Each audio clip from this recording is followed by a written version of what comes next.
Hi Taurus, just here to do your weekly read. I'm going to go ahead and start off with the actual solar system tarot deck. Let me go ahead and give it just one little shuffle here, and then we will continue. Let's see what we've got going for you guys this week.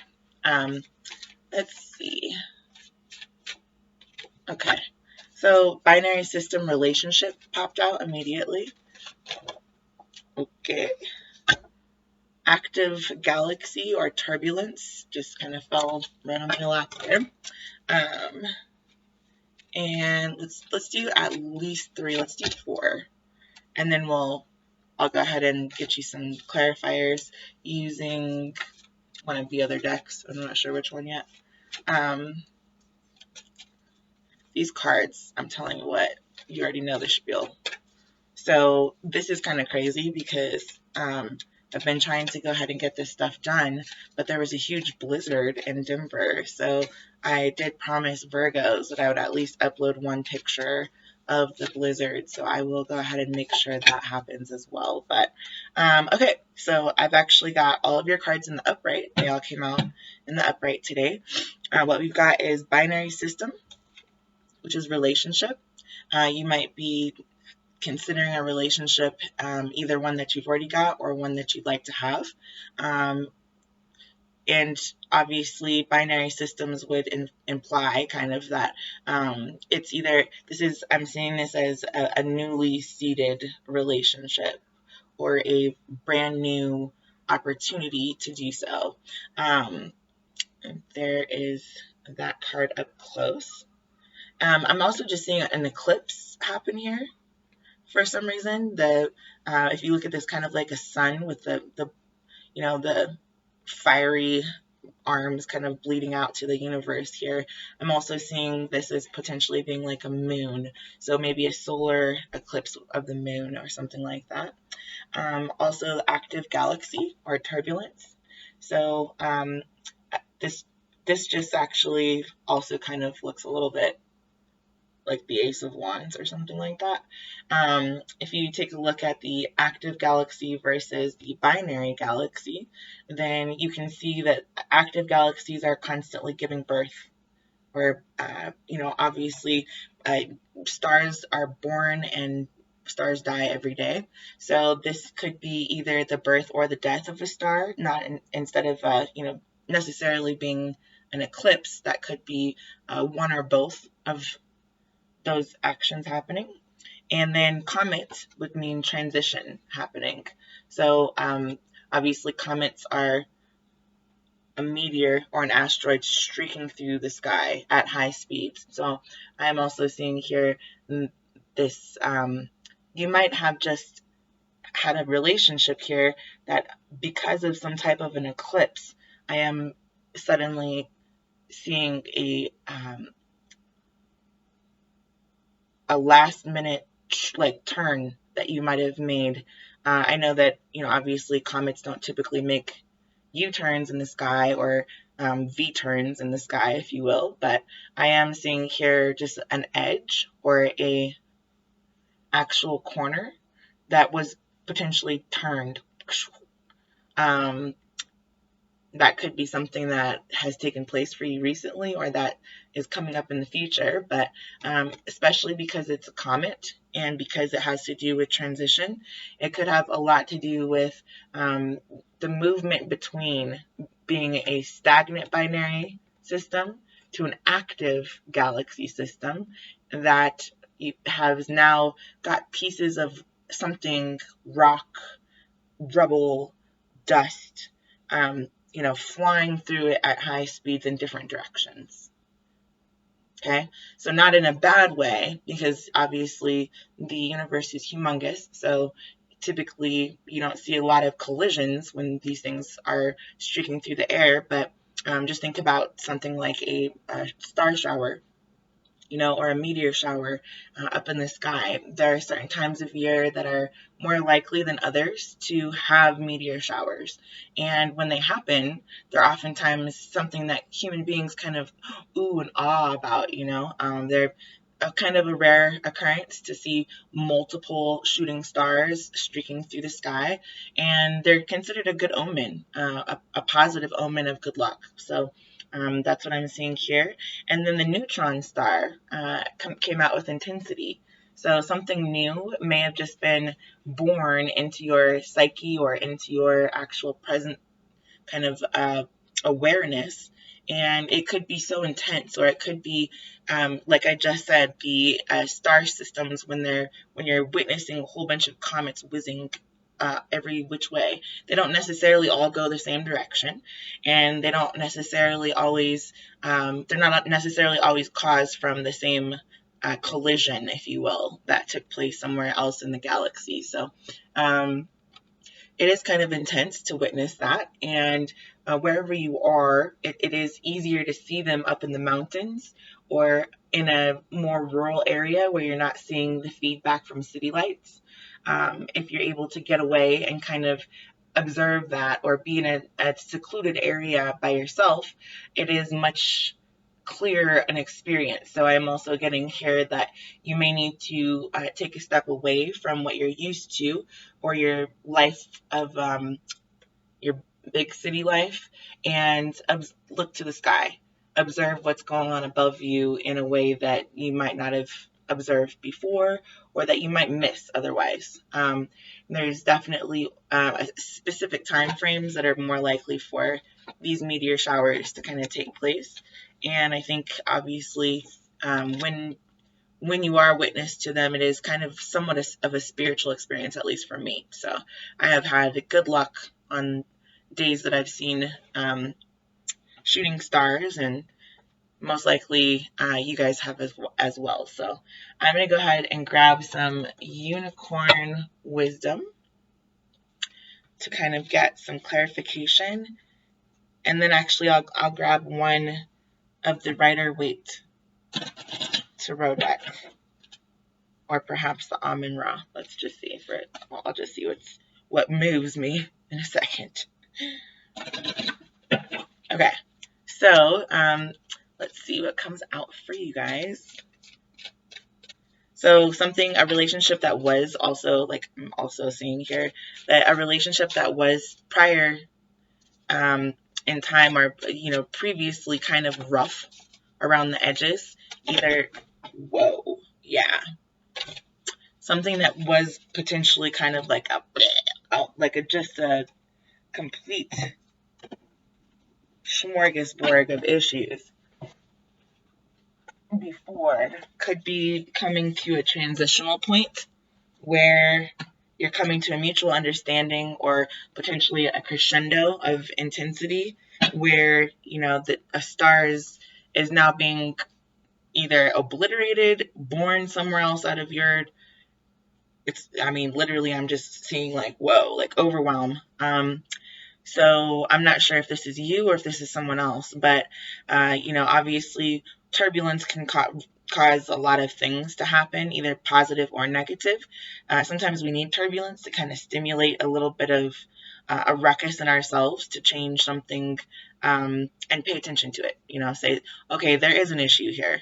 If someone never picks a fight, or never, if you're in a relationship and you never argue with each other, there's actually nothing that you're doing intimately with each other. You're not intimate. You're not actually comfortable enough with your partner to express yourself. So that might be what's happening now, is that this transition is taking place where you're starting to see visible signs of a person, place, or thing that has caused you to want to be a little bit more intense, whether that be in a good way or a bad way. Sometimes you can, sometimes when you're only arguing with somebody in a relationship, signs of, coming to an agreement or intimacy, or, the calming or the reconnection with something or somebody can be really intense as well. It can make you feel like, oh, thank goodness, there is a future for this. Okay, so it can go either way. It can be either that you've gotten shook up in a great way, or shaken up in a kind of a we need to talk. kind of way. So you guys will know how that is pertinent to your life right now. So let me go ahead and try this again. That was pretty explosive. So you could be literally that intensity at the end here. Looks like the transition was rather swift. Okay. So help came out with the relationship. It says the help you need is on its way. So keep watching for it. Relatively interesting given that everybody is looking out for their little checks here. 15, intuition came out for turbulence. Listen to your inner wisdom.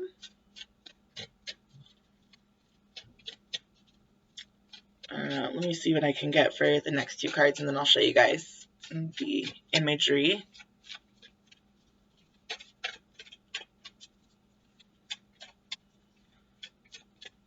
I don't know why I'm feeling pushed to tell you guys to also pay attention to your dreams. Sometimes that can be a relationship with yourself or with the world that you need to be alerted to. Yeah, Archangel Uriel just came out. Become a peace ambassador. So definitely when you're thinking about your dreams, or if you keep a little dream diary, sometimes that's really helpful in clarifying your end of things, whether in a relationship that ends up panning out or not. So I have definitely had really intense dreams at certain points in my life. Other points in my life, I've not had any dreams at all. But okay, this wanted to pop out, and it's Archangel Michael. So it says, use the sword of truth to help the world. So this is what I'm getting. Help in the most kind of basic sense. So for whatever relationship that you're in right now, it does seem like you're needing a little bit of encouragement, a little bit of help, a little bit of a shoe-in, if you will. Yeah, sometimes we get stuck. We all get stuck. It's just part of being a human. Sometimes things get challenging and we're not sure which way to go, which direction to choose, which avenue we'd like to take to get to the end goal here. But in a relationship that's in a binary system, you're supposed to be dependent upon each other. You're supposed to be able to catch each other when you stumble or fall. You're supposed to be able to be really quite transparent with each other about what's going on and why. There should not be lies. There should not be manipulations. There should not be any kind of deceit that happens in a relationship where there's respect between two people. There should not be an extenuation of any kind of negative mindset or harm. I mean, it's normal to get angry, okay? And if you need to speak your truth, speak your truth. But just make sure that it's your truth and that you're willing to speak it bluntly in a way that can then be dissected, and be ready to just kind of be wrong. I mean, it sucks to be ready to be wrong, but it is really important in a relationship to be open to feedback, and not to take it personally, but to be able to say, hey, okay, we may have differing opinions about this, that, or the other, and you can always agree to disagree at the very least, or most, I guess you could say. And I think that this is kind of what this is implying here. This man is looking at this bridge. Two unicorns are on the way over the bridge there, and the man is just kind of throwing his hands up in the air and is like, I don't know what the heck or how, look at that raging water. I'm seeing turbulence here coming up next, and that water looks relatively turbulent. There is a bridge, but it's behind him, so he's already crossed the bridge. It's not something that is going to help him with getting across the water, and it doesn't look like he's got a life vest or a raft to get over. So sometimes you've got to, as a unit in a partnership, you've got to be willing to say, hey, okay, my strengths may be your weaknesses, and your weaknesses may be something, or your strengths may be my weaknesses, excuse me, so vice versa. And if you're able to identify those traits from each other and then work together or use them as a tool in a connected, loving way, then it becomes an actual overall asset to the entire binary system of your interaction with each other. So rather than working independently, one over here doing this and one over here doing that, if the left hand talks to the right and the right hand talks to the left, obviously you can play the piano or something like that. I don't know. Or, learn how to play the guitar or something. I don't know. I'm just trying to give you examples of the ways in which, obviously eye-hand coordination is really important, but so is eye-foot coordination. Same difference. It's just a connection that's a dot to dot, if you will, between all of these specific dot to dot, between all of these specific locations. So from behind the bridge to the front of the bridge. Now he's got to figure out how to get from the front of the bridge to cross the water. Maybe one of the ways that he could do that is by jumping from stone to stone to get there. Maybe one of the ways that he could do so is by using the help of his partner, who may have 2 unicorns just happen to be back in the stable, and fly across the water. Maybe he can construct a raft to do so with some of the twigs and leaves. I don't know. You get my point.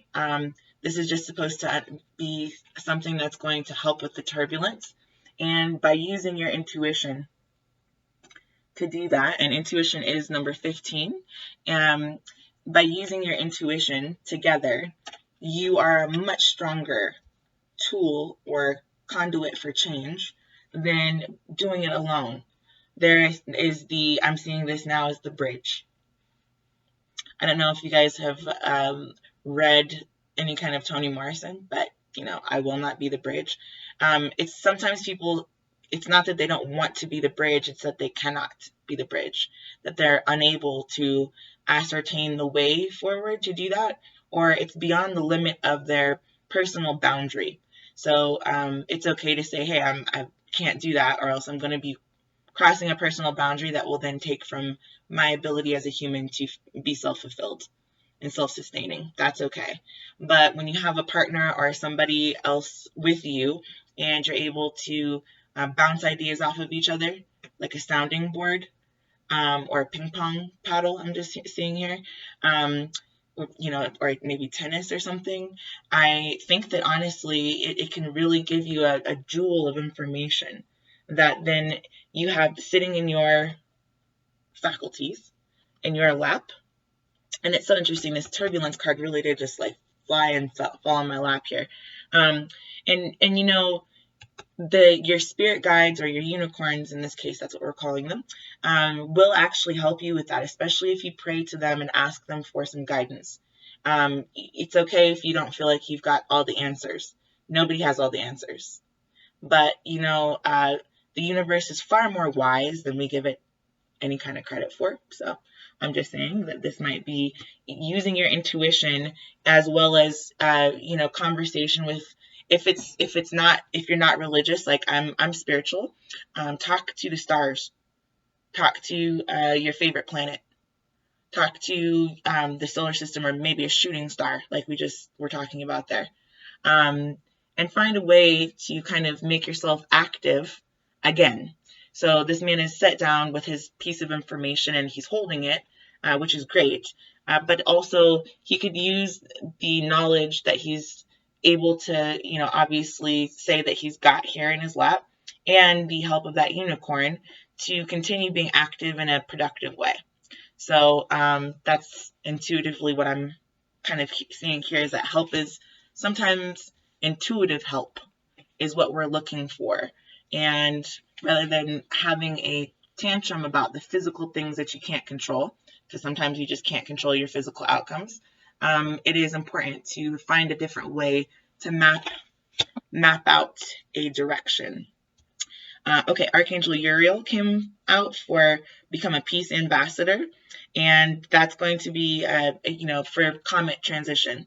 So like I was saying, you might need to, I don't know which planet Archangel Uriel represents, but I'm just going to say, for the sake of this reading, that he is the shooting star.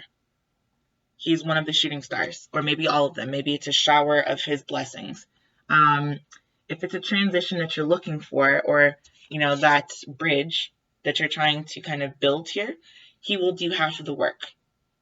There's a promise that your intuition, typically 9 times out of 10, when you're taking a multi-choice questionnaire or test, they say typically your first answer is usually the right one. And it's just your knee-jerk reaction. Typically, when you go back and you're trying to figure out, erase and then go back and figure out if you were wrong, typically your first intuition is right. So I kind of think that that's something you should endorse within yourself. Just gain confidence with your own intuition. And I think becoming a peace ambassador is something that you can then commit to. Okay, so I know that this says comet, I'm aware, but I'm just saying that also I'm hearing the word commitment, the commitment to looking up to a higher power, looking up to your angels, your unicorns, a specific shooting star, whatever universal truth you hold near and dear to yourself. That's definitely something that you should continue to endorse. Archangel Uriel is number 38. So 3 plus 8, obviously 11. So that could be significant to those of you who are familiar with the 11-11 paradox. I do say paradox just because sometimes, never mind, don't even get me started. I'm just saying twin flame, soulmate kind of energy there, resonating as high as possible. And I don't really like to just throw that out there, but I'm just saying. Yeah, definitely important in creating transitional momentum. So anyway, there is Archangel Michael, use a sort of truth to help the world. So neutron star of intensity. So I don't know, I know you guys saw all of those cards kind of just like, I think when you're in the middle of a lot going on, or if, let's just say, we're in the middle of a barrage of different projects, people, places, and things that we're trying to temper ourselves through, or trying to find a way to, I don't know why I'm hearing please, then Archangel Michael can oftentimes be very helpful in having, a way to, your neutrons, or a neutron star, or, I'm just hearing like the neurons in your brain for some reason. When your brain gets overwhelmed, when every single neuron in your brain seems to be firing rapidly and you're not able to make sense of what's going on around you. Sometimes intuition can do that. I think sometimes when you're able to have somebody who is able to be your sounding board, like I said before, the partner in ping pong, but mentally in this case, he's got a shield, which I am just seeing as the a tennis racket. Choose an angel that resonates with you. Choose somebody, maybe somebody in your family who's passed, that you had a lot of trust and care for.